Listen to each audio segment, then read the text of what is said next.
জীবন সবসময় সহজ নয়। আমরা সবাই কোনো না কোনো সময় কষ্টের মুখোমুখি হই। হয়তো তোমার জীবনে দারিদ্র্য আছে, হয়তো তোমার প্রিয় মানুষ তোমাকে ছেড়ে গেছে, হয়তো পরীক্ষায় ব্যর্থ হয়েছ, কিংবা তুমি ভাবছ আমার দোয়া কবুল হয় না। কিন্তু একটা বিষয় সবসময় মনে রেখো, মুসলিম কখনো ভেঙে পড়ে না, কারণ তার পাশে আছেন মহান আল্লাহ। এই দুনিয়ার দুঃখ, কষ্ট, হতাশা সবই সাময়িক। আল্লাহ প্রতিটি কষ্টের বিনিময়ে তোমার জন্য কিছু না কিছু ভালো রেখেছেন।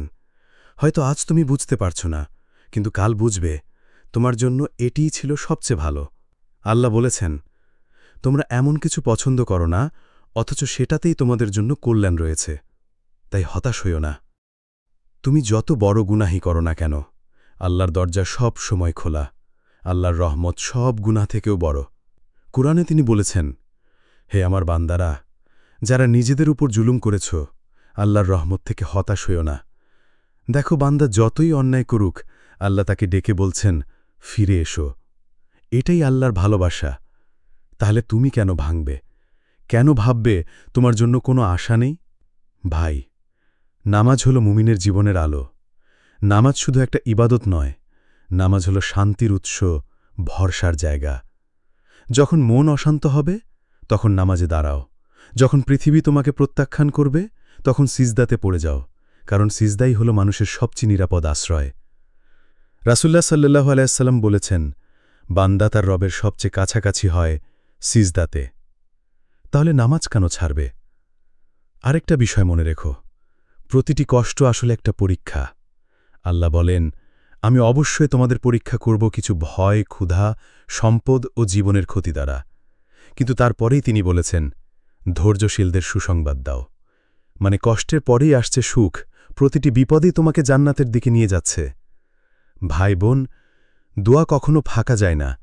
আমরা ভাবি, আমি তো এতদিন ধরে চাইছি, আল্লাহ আমার দোয়া কবুল করেননি। কিন্তু আল্লাহ সব সময় দোয়া কবুল করেন। হয় এখনই দেন, না হয় আরও ভালো কিছু দেন, না হয় আখিরাতের প্রতিদান দেন। তাই দোয়া করতে করতে ক্লান্ত হইও না। আল্লাহ শুনছেন, সব সময় শুনছেন। তুমি হয়তো একা মনে করছো, কেউ তোমার কষ্ট বোঝে না। কিন্তু মনে রেখো, আল্লাহ তোমার প্রতিটি অশ্রু দেখছেন। তুমি না বললেও তোমার অন্তরের কান্না তিনি জানেন। তিনি তোমাকে কখনো একা ফেলবেন না। ভাই, সৎ কাজকে ছোট মনে করো না। এক গ্লাস পানি খাওয়ানো, একটি হাসি, কাউকে ভালোবাসার কথা বলা, এসবও জান্নাতের কারণ হতে পারে। রাসূলুল্লাহ সাল্লাল্লাহু আলাইহি সাল্লাম বলেছেন, হাসি মুখে কারো সাথে দেখা করাও একটি সওয়াব। তাই প্রতিটি ছোট কাজের মাধ্যমে জান্নাতের দিকে এগিয়ে যাও। আরেকটা কথা মনে রেখো, দুনিয়া ক্ষণস্থায়ী। আমরা সবাই একদিন চলে যাব। মৃত্যুর কথা স্মরণ করলেই দুনিয়ার দুঃখ ছোট মনে হবে, কারণ মৃত্যুই আসল দরজা আখিরাতের দিকে। তাই দুনিয়ার ঝলকানিতে মগ্ন না হয়ে আখিরাতের জন্য প্রস্তুত হও।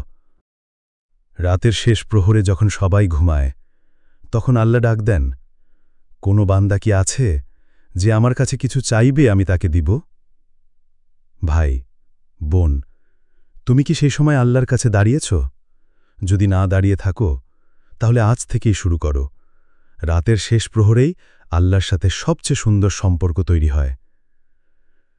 ভাই বোন, তুমি কখনো ভেঙে পড়বে না, কারণ তোমার শক্তি তুমি নও। তোমার শক্তি হল আল্লাহ। তিনি তোমার জন্য যথেষ্ট।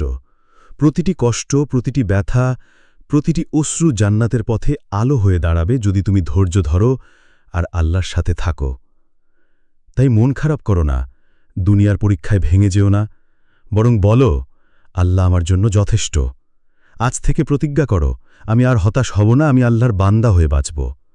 মনে রেখো, যত কষ্টই আসুক, আল্লাহ সব সময় তোমার সাথে আছেন।